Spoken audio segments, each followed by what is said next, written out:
जो ये Congress party secularism का एक निकाब पहनकर पिछले 65 साल से अक़लियतों को और कमजोरों को धोखा देती है, वो अकबरुद्दीन ओवैसी पर बेबुनियाद इल्जामात लगाती है। मगर जब हम उनसे कहते हैं कि आओ चंद्रनारायण गुट्टा में आकर अकबरुद्दीन ओवैसी के काम को देखो और फिर सवालात करो और अपने आप से पूछो कि क्या तुम जो इल्जाम लगा रहे हो वो महज हसद की बुनियाद पर नहीं है तो क्या है।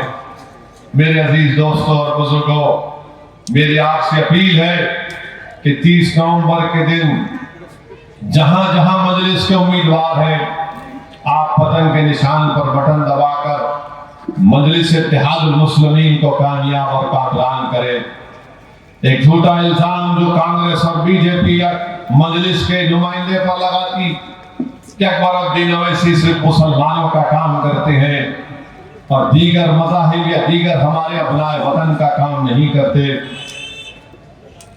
अल्लाह अगर उनको दिमाग दिया होता तो वो आकर चंद्रनारायण गुट्टा में देखते कि अगर अकबरुद्दीन ओवैसी किसी दलित के महल्ले में जाते हैं, हमारे हिंदू भाइयों के इलाकों में जाते हैं, तो उनका इस तरह से इस्तेमाल किया जाता है कि शायद ही किसी कांग्रेस और बीजेपी के कायद का किया जाता होगा। बहरहाल मेरे अजीज दोस्तों और बुजुर्गों, मेरी आपसे गुजारिश है कि अपने इत्तेहाद को मजबूत रखिए। मजलिस पर हमले क्यों किए जाते हैं, मजलिस पर इल्जामात क्यों लगाए जाते हैं?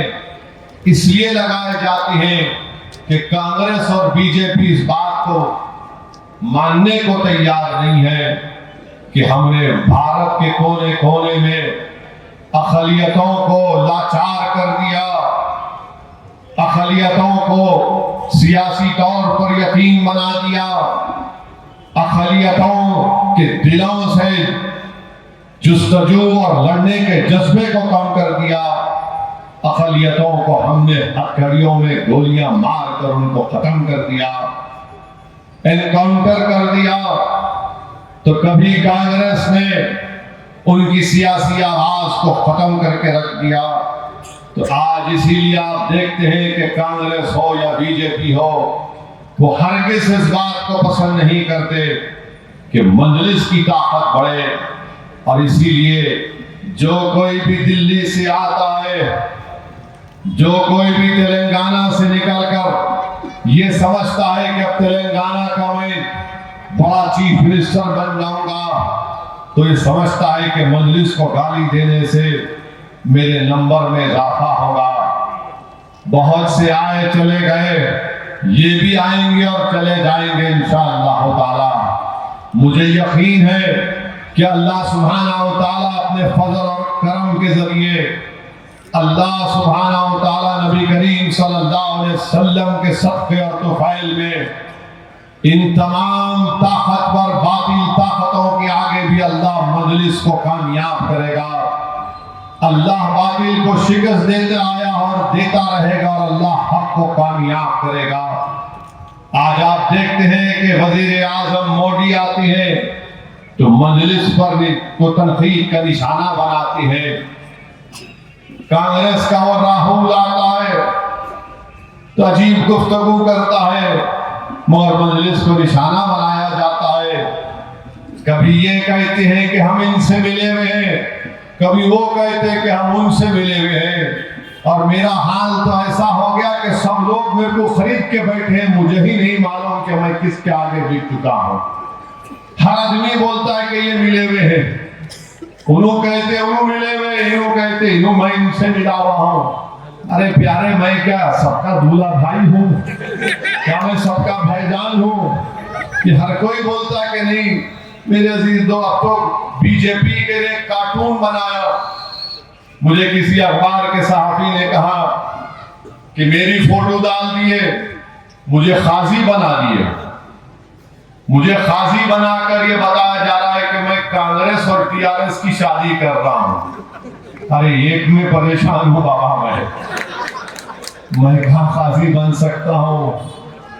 मगर फोटो मेरी डाले तो मालूम हुआ मोदी की फोटो अब काम नहीं कर रही तेलंगाना में बीजेपी के लिए।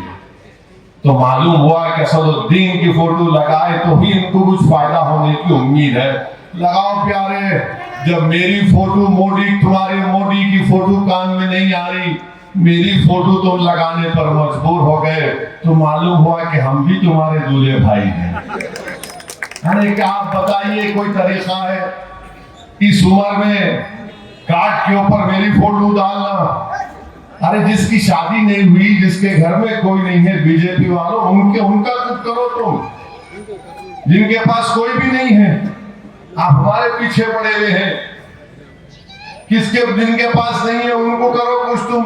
नहीं, मेरी फोटो लगा के असदुद्दीन ओवैसी काजी है। बाबू, अगर हम काजी बन जाएंगे ना, बहुत सख्त फैसले करना पड़ेगा। अगर तुम मुझे काजी बना रहे हो तो मैं बोलूंगा उतनी दूर क्यों है, उनको घर में लेके आओ। अगर मेरे को काजी बनाएंगे तुम, तो मैं उनको कहूंगा इन्हें 50 साल का हो गया, कुछ तो करो इसको। तो देखो, मुंह को मत लगो हमारे, तुम हमारी जबान का मुकाबला नहीं कर सकते। और अफसोस होता है कि कांग्रेस पार्टी का, मुझे किसी जर्नलिस्ट ने बताया कि कांग्रेस पार्टी ने कुछ अक़लियतों के बारे में कुछ ऐलान किया। अरे कांग्रेस पार्टी के लोगों, क्या तुम भारत के आईन को नहीं पढ़ते? भारत के आईन में, संविधान में, कॉन्स्टिट्यूशन में आर्टिकल 30 में लिखा गया है रिलीजियस एंड लिंग्विस्टिक माइनॉरिटीज, यानी मजहबी अक़लियत और जो लिंग्विस्टिक यानी जो जबानी एतबार से, माने अगर यहाँ पर हैदराबाद तेलंगाना में अगर कोई तमिलियन है तो लैंग्वेज के एतबार से अक़लियत होता है। बैकवर्ड क्लास अलग है, माइनॉरिटीज अलग है, अक़लियती अलग है, बैकवर्ड क्लास अलग है, अहमक है। आर्टिकल 30 का जो भारत के आईन में फंडामेंटल राइट है, उससे आप महरूम कर रहे हैं और ऐलान कर दे रहे आप। इतनी बेसिक चीज आपको नहीं मालूम और बड़े बड़े बैठ के ऐलान कर रहे हैं। अरे भाई, ओबीसी अलग है, माइनॉरिटीज अलग है, आप लाकर उसको मिला दिए। अरे कैसे थम्स अप है ये लोग, माने आखिरी दर्जे के थम्स अप है ये लोग। इनको ये तक नहीं मालूम कि क्या माइनॉरिटीज है, क्या ओबीसी है, मगर लिख दिए। मगर लिखने से मालूम हुआ कि वो आर्टिकल 30 की मुखालिफत करने वाले हैं, वो फंडामेंटल राइट के मुखालिफत करने वाले हैं। और जो लोग तेलंगाना में आर्टिकल 30 के तहत माइनॉरिटी अक़लियती तालीम इदारे कायम किए गए, मैं उनसे कह रहा हूं कि अरे बिठाकर बड़ी बड़ी बिरयानी खिलाने से पहले देखो, कांग्रेस तुम्हारी बर्बादी का सामान तैयार कर रही है। तुम अपने घर में बुलाकर बिरयानी खिला रहे हो, मगर तुम्हारे पैरों के नीचे से जमीन कांग्रेस खींचना चाह रही है। अरे तुम कमजोर हो, झुक जाओगे, मगर हम आईन को पढ़ते हैं, पीते हैं आईन को, हम जानते हैं कि माइनॉरिटीज अलग है, इनको प्रोटेक्शन आर्टिकल 30 के तहत दिया गया। एक साजिश के तौर पर कांग्रेस ये काम कर रही है और इंशाअल्लाह ताला तेलंगाना की आवाम, तेलंगाना की अक़लियत और खास तौर से मुस्लिम अक़लियत तुम्हारी साजिश का शिकार नहीं होगी। तुम्हारे दिल में जो बुग़्ज़ था वो तुम्हारे ऐलान से सामने आ चुका है। और मजलिस पर तनकीद करने वाले ये नहीं बताएंगे आपको कि अकबरुद्दीन ओवैसी के ज़ेर क़यादत अरकान असेंबली ने चीफ मिनिस्टर से आज से मेरे ख्याल से 7 या 8 साल पहले मुलाकात हुई थी और मजलिस की नुमाइंदगी पर तेलंगाना में 201 रेजिडेंशियल स्कूल चलते हैं मुस्लिम अक़लियतों के लिए, बच्चियों के लिए अलहदा हॉस्टल और स्कूल, लड़कों के लिए अलहदा हॉस्टल और स्कूल। उसमें आज 1,30,000 बच्चे और बच्चियां पढ़ रही हैं। 12वीं जमात तक जूनियर कॉलेज भी बन गया।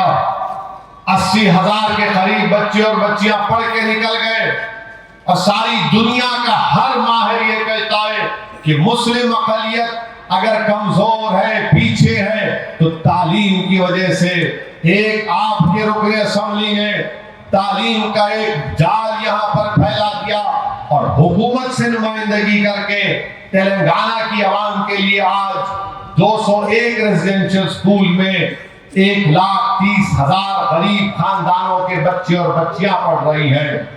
यही चंद्रायन गुट्टे के टिमरिस के स्कूल में वहां के 3 लड़के एमबीबीएस का नीट का इम्तिहान क्वालिफाई किए और क्वालिफाई करने के बाद मुझसे राब्ता किए। मैं दारुस्सलाम उनको बुलाकर उन तीनों बच्चों को, जिसमें हमारे गरीब परी हिंदू भाई का बेटा भी है, उन तीनों को हमने बुलाकर, जिनको गवर्नमेंट शायद महबूबाबाद मेडिकल कॉलेज का एडमिशन मिला था, उन्होंने हमसे कहा एक तो ऑटो ड्राइवर का बेटा है, एक ठेला बंडी पर ये भजिए तलने वालों का बेटा है। उन तीनों को हमने बुलाकर कहा कि बेटा 5 साल तुम्हारे तालीम के अखराजात मजलिस उठाएगी, और उन तीनों को हमने 1 लाख रुपए का चेक दिया, ट्रस्ट से दिया। तुम भी पढ़ना, बच्चों को पढ़ाना, चीजा नहीं मारना खाली।